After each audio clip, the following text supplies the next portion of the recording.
नमस्कार सर्व विद्यार्थी पालकांचे Shri Mahalakshmi admission counselling centre Pune येथे मी प्रोफेसर सुनील कांबळे आपले स्वागत करतो। या केंद्राच्या माध्यमातून आपण जे विद्यार्थी आहेत त्यांना इंजिनिअरिंग आणि मेडिकलची ॲडमिशन प्रोसेसची माहिती देत असतो। मागील 3 व्हिडिओमध्ये आपण बीजे मेडिकल कॉलेज असेल, शेट मेडिकल कॉलेज असेल आणि जेजे मेडिकल कॉलेज असेल मुंबई हे जे ॲडमिशन प्रोसेसची माहिती सांगितलेली आहे आणि कट ऑफ सिरीजमध्ये आपण महाराष्ट्रातील सर्व 41 कॉलेजची माहिती घेणार आहोत, त्यांचे ॲड्रेस घेणार आहोत, त्यांची इंटेक कॅपॅसिटी, त्यांचे कट ऑफ्स या सर्वांची माहिती आपण या व्हिडिओमध्ये घेणार आहोत। तर आज आपण माहिती घेतोय 4 नंबरच्या पार्टमध्ये। तर यामध्ये आपण पाहतोय की नायर मेडिकल कॉलेज मुंबई। तर नायर मेडिकल कॉलेजचा जो कॉलेज कोड आहे तो 1104। परत एकदा ऐकून घ्या, कॉलेज कोड फार महत्त्वाचा असतो। तर नायर मेडिकल कॉलेजचा जो कॉलेज कोड आहे तो 1104। या कॉलेजचं नाव आहे Topiwala national medical college, Mumbai central, Mumbai 400008। तर या कॉलेजचा ॲड्रेस जो आहे Topiwala national medical college, Mumbai central, Mumbai 400008। त्याआधी आपण पाहू तर महाराष्ट्रामध्ये जवळ मागच्या वर्षी 41 मेडिकल कॉलेजेस होते, गव्हर्नमेंट MBBS कॉलेजेस होते आणि यातून 5850 विद्यार्थ्यांनी मेडिकलला ॲडमिशन्स घेतलेलं आहे। आता यामधले जे 15% सीट्स आहेत जे आपण ऑल इंडिया काउन्सिलिंगच्या माध्यमातून भरलं जातं ते जवळपास 909 सीट्स आहेत, ते ऑल इंडिया काउन्सिलिंगच्या माध्यमातून भरले जातात आणि 85% सीट ज्या रिमेनिंग सीट्स आहेत त्या महाराष्ट्र डोमिसाइल कॅन्डिडेटसाठी रिझर्व आहे। आता यामध्ये जर पाहिलं तर वेगवेगळे कॅटेगरीज असतात, जसं आहे ओपन आहे, ओबीसी आहे, SCBC जे मराठा आरक्षण दिलेलं आहे, त्याचबरोबर तुमचं बीजे आलं, बीजे NT1, NT2, NT3, SC category असेल, ST असेल, EWS असेल, त्यानंतर डिफेन्स असेल, डिफेन्समध्ये 1, 2, 3 डिफेन्स 1, 2, 3, त्यानंतर महाराष्ट्र कर्नाटक बॉर्डर असेल, त्याचा IQ कोटा असेल किंवा NRI कोटा असेल, या सर्वांची ॲडमिशन्स होत असते। तर आपण पाहू की जे आपलं स्टेट कॉलेज आहे महाराष्ट्राचं MBBS जे नायर मेडिकल कॉलेज आहे, त्या कॉलेजमध्ये ॲडमिशन घेण्यासाठी आपल्याला कोणकोणते डॉक्युमेंट्स लागणार आहेत। तर डॉक्युमेंट्ससाठी आपण पुस्तकामध्ये यांची डॉक्युमेंटची लिस्ट दिलेली आहे। जर तुम्ही पुस्तक घेतलं असेल एक्झाम सेंटरच्या वेळी आपण पुस्तक दिलेलं आहे आणि ह्याची सुद्धा लिस्ट आपण डिस्क्रिप्शनमध्ये देतोय।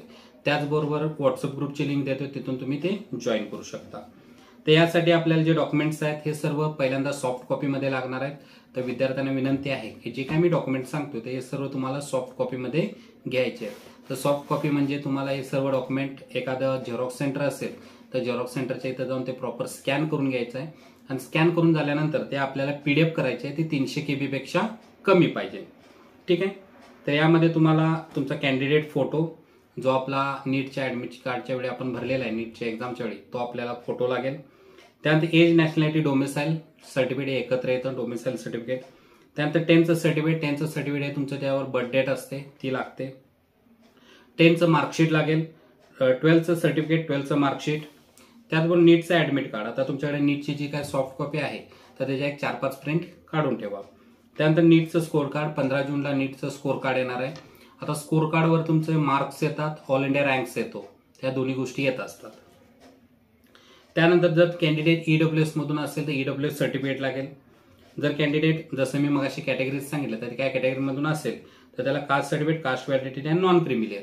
आता यामधलं जे नॉन क्रिमिलेअर जे सर्टिफिकेट आहे ते SC ST कॅटेगरीला लागत नाही, बाकी सर्व कॅटेगरीजना नॉन क्रिमिलेअर लागतं। कॅन्डिडेट जर PWD असेल तर PWDचं सर्टिफिकेट लागेल। डिफेन्समध्ये असेल D1, D2, D3 तर डिफेन्सचं सर्टिफिकेट लागेल। त्याचबरोबर त्यांचं जे काही पेरेंट्स आहेत त्यांचं डोमिसाईल सर्टिफिकेट लागेल। त्यानंतर महाराष्ट्र कर्नाटक बॉर्डर असेल तर महाराष्ट्र कर्नाटक बॉर्डरचं सर्टिफिकेट लागेल। हिली एरियाचं सर्टिफिकेट, जर तुमचं डोंगरी विभागातून शिक्षण झालं असेल तर डोंगरी विभागाचा दाखला लागेल। त्यात ओरोफन कॅन्डिडेट असेल तर ओरोफन कॅन्डिडेटसाठी त्यांचं certificate, LC school living certificate लागतं आपल्याला। त्यानंतर मायग्रेशन सर्टिफिकेट। आता मायग्रेशन सर्टिफिकेट जे आहे ते आपण जर पाहिलं तर OMS कॅन्डिडेट आणि जे CBSE बोर्डचे जे विद्यार्थी आहेत ह्या सर्व विद्यार्थ्यांना कंपल्सरी लागतं। त्यानंतर गॅप सर्टिफिकेट, जर तुम्ही विद्यार्थी रिपीट करायचं असेल तर त्याला गॅप सर्टिफिकेट लागेल। मेडिकल सर्टिफिकेट, आता हे मेडिकल सर्टिफिकेटचा आपण फॉर्मॅट दिलेला आहे आणि डिस्क्रिप्शनमध्ये पण देतोय आणि व्हॉट्सअप ग्रुप पण पाठवतोय। तर हा फॉर्मॅट सुद्धा आपल्याला मेडिकल सर्टिफिकेटचा कंपल्सरी असतो, तो सुद्धा लागणार आहे। ॲनेक्शर C म्हणजे रिटेन्शन फॉर्म असतो। ज्यावेळी 15 जूनला निकाल लागला तर 15 जून नंतर ऑल इंडिया काउन्सिलिंग तर स्टेट काउन्सिलिंग सुरू होतं आणि या स्टेट काउन्सिलिंगच्या माध्यमातून ॲडमिशन प्रोसेस होत असते। ज्यावेळी आपण रजिस्ट्रेशन करतो तर रजिस्ट्रेशन 2 टाईपचं असतं, पहिलं स्टेट कोटा आणि इन्स्टिट्यूट कोटा आणि बोथ कोटा। जर तुम्हाला स्टेट कोट्यासाठी रजिस्ट्रेशन करायचं असेल तर 1,000 रुपये फी आहे. तुम्हाला जर इन्स्टिट्यूट कोट्यासाठी करायचं असेल तर 5,000 आहे आणि दोन्ही कोट्याला जर अप्लाय करायचं असेल तर 6,000 आहे. त्यामध्ये तुम्हाला ते पेमेंट केल्यानंतर तुमचे जे काय कॅटेगरी क्लेम करताय त्या कॅटेगरी क्लेममध्ये तुमचे पर्सनल डिटेल्स असतील, एज्युकेशन डिटेल्स असतील, त्याचबरोबर तुमचं जे काही नीटचं स्कोर कार्ड किंवा जे काय आता मी डॉक्युमेंट सांगितलेत हे डॉक्युमेंट सगळे आपल्याला स्कॅन करून अपलोड करावे लागतात. आणि स्कॅन करून अपलोड केल्यानंतर आपला मेरिट नंबर येत असतो. जसे की तुम्हाला मी सुरुवातीला सांगितलं की नीटचा रिझल्ट आल्यानंतर नीटचं स्कोर कार्ड येतं. स्कोर कार्डमध्ये तुम्हाला ऑल इंडिया रँक मिळत असतो. पण ज्यावेळी आपण स्टेटचं रजिस्ट्रेशन करतो तर स्टेटचं रजिस्ट्रेशन केल्यानंतर आपल्याला स्टेटचा मेरिट नंबर मिळतो. आता मेरिट नंबरचा अर्थ असा असतो की तुमच्या पुढे किती विद्यार्थी आहेत. म्हणजे जर समजा तुमचा मेरिट नंबर 100 असेल तर तुमच्याकडे त्या कॅटेगरीचे 99 मुलं पुढे आहेत किंवा स्टेट मेरिट नंबर जेवढे असेल 20,000 तर 19,999 विद्यार्थी तुमच्या पुढे आहेत. तर त्या पद्धतीने हे येत असतं. आता या वर्षीचं जसं मी सुरुवातीला सांगितलं तसं ह्या वर्षीचं पेपर थोडासा टफ होता. त्यामुळे ह्या वर्षीचे जे स्कोरिंग आहे हे सर्व लो स्कोरिंग मॅचेस आहेत. त्यामुळं कमी स्कोरवर सुद्धा चांगले कॉलेजेस मिळणार आहेत आणि इथून पुढे सुद्धा लो स्कोरिंग मॅचेस राहणार आहेत. त्यामुळे विद्यार्थ्यांनी कुठलेही पॅनिक व्हायचं नाही. तुमचा जो काही स्कोर येतो त्या स्कोरनुसार जो काही तुमचा रँक येतो किंवा तुमचा जो काही स्टेट मेरिट नंबर येतो त्यानुसार तुम्हाला कॉलेज सिलेक्शन करायचं आहे आणि त्या कॉलेज सिलेक्शननुसार तुम्हाला बेनिफिट्स घ्यायचे आहेत. त्यानंतर तुम्हाला रिटेन्शन फॉर्म जसं मी सांगितलं तर रिटेन्शन फॉर्मचा यूज असा असतो की जसं तुम्हाला आता फर्स्ट राऊंडला एखादं कॉलेज अलॉट झालं तर कॉलेज अलॉट झाल्यानंतर आपल्याला फर्स्ट राऊंडला फ्री एक्झिट असते पण सेकंड थर्ड राऊंडला फ्री एक्झिट नसते. त्यामुळे कॉलेज सिलेक्शन करताना फार काळजीपूर्वक करावं लागतं. जे काही कॉलेजेस तुम्हाला हवे आहेत तेच कॉलेज तुम्हाला द्यावं लागतं. जर तुम्ही सेकंड थर्ड राऊंडला जर कॉलेजवर क्लेम केला नाही, जर तुम्ही तिथे जाऊन ऍडमिशन प्रोसेस घेतली नाही तर तुम्ही सिस्टीमच्या बाहेर जातात. त्यानंतर डिमांड ड्राफ्ट. आता डीडी. आता ऍडमिशन प्रोसेसमध्ये जे काय तुमची कॅटेगरी आहे त्या कॅटेगरीचा तुम्हाला ओपन असेल तर ओपन, SC, ST, VGNT जी काही कॅटेगरीची जी फीज आहे. आता गव्हर्नमेंटला ऑन एन ॲव्हरेज 1,28,000 to 1,30,000च्या आसपास फी ही ओपन कॅटेगरीला असते. जी EBC, OBC, EWS, SBC जे कॅटेगरी आहेत SCBCचे त्यांची MBBSची फी ही 50,000च्या आसपास असते. SC, ST, VGNT, NT1, NT2, NT3 SBC कॅटेगरीचे जे विद्यार्थी आहेत त्यांची फी ही 10,000च्या आसपास असते. ट्युशन फी 0 असते पण अदर फी 10,000 रुपये गव्हर्नमेंटला तुम्हाला पे करावे लागतात. पण या अमाऊंटचा तुम्हाला डीडी काढायला लागतो.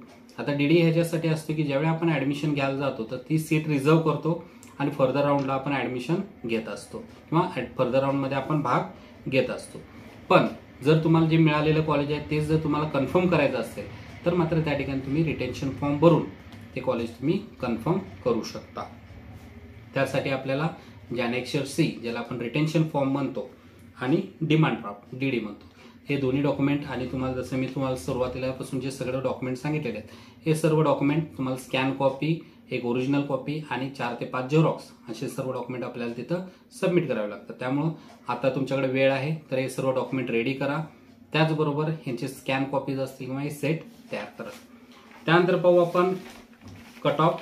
कट ऑफमध्ये आपण जसं इथं घेतलेलं आहे त्यामध्ये Nair medical college Mumbai, college code 1104. तर यामध्ये Topiwala national medical college Mumbai central Mumbai 400008. आता या कॉलेजची जी इंटेक कॅपॅसिटी आहे ती 150 आहे. 150 सीट्स या इंटेक कॅपॅसिटी आणि ह्याच्या 15% सीट्स ज्या का आहेत त्या तुम्हाला ऑल इंडिया कोट्यासाठी असतील आणि रिमेनिंग सीट्स ज्या आहेत त्या तुमच्या स्टेट कोट्यासाठी असतील. म्हणजे जवळपास तुम्ही जर पाहिलं तर 150च्या जर पाहिलं तर 15 आणि वरच्या 7 म्हणजे जवळपास 22 सीट्स ज्या आहेत या 15%च्या माध्यमातून ऑल इंडिया कोटा म्हणजे ज्याला आपण MCC काउन्सिलिंग म्हणतो त्या ठिकाणी उपलब्ध असतील आणि उरलेल्या सीट ज्या आहेत त्या तुम्हाला स्टेट कोटा 128 काही सीट्स आहेत त्या तुम्हाला स्टेट कोट्यासाठी उपलब्ध असतील. आता हे कॉलेज मुंबईमध्ये मुंबई डिस्ट्रिक्टला आहे. तर याचा मागच्या वर्षीचा जर कट ऑफ पाहिला तर ओपन कॅटेगरीसाठी हा 683 होता, SC कॅटेगरीसाठी 609 होता, ST कॅटेगरीसाठी 518 होता, VJ कॅटेगरीसाठी 675 होता, NT1 साठी 647 होता, NT2 साठी 665 होता, NT3 साठी 676 होता, OBC साठी 670 होता, EWS साठी 656 होता आणि SCBC जे मराठा आरक्षण दिलेलं आहे त्यासाठी हा 670 होता. त्यामध्ये तुम्हाला मी आता फक्त मार्क सांगितलेले आहेत. त्यामध्ये तुमचा ऑल इंडिया रँक वेगळा आणि स्टेट मेरिट नंबर वेगळा आहे.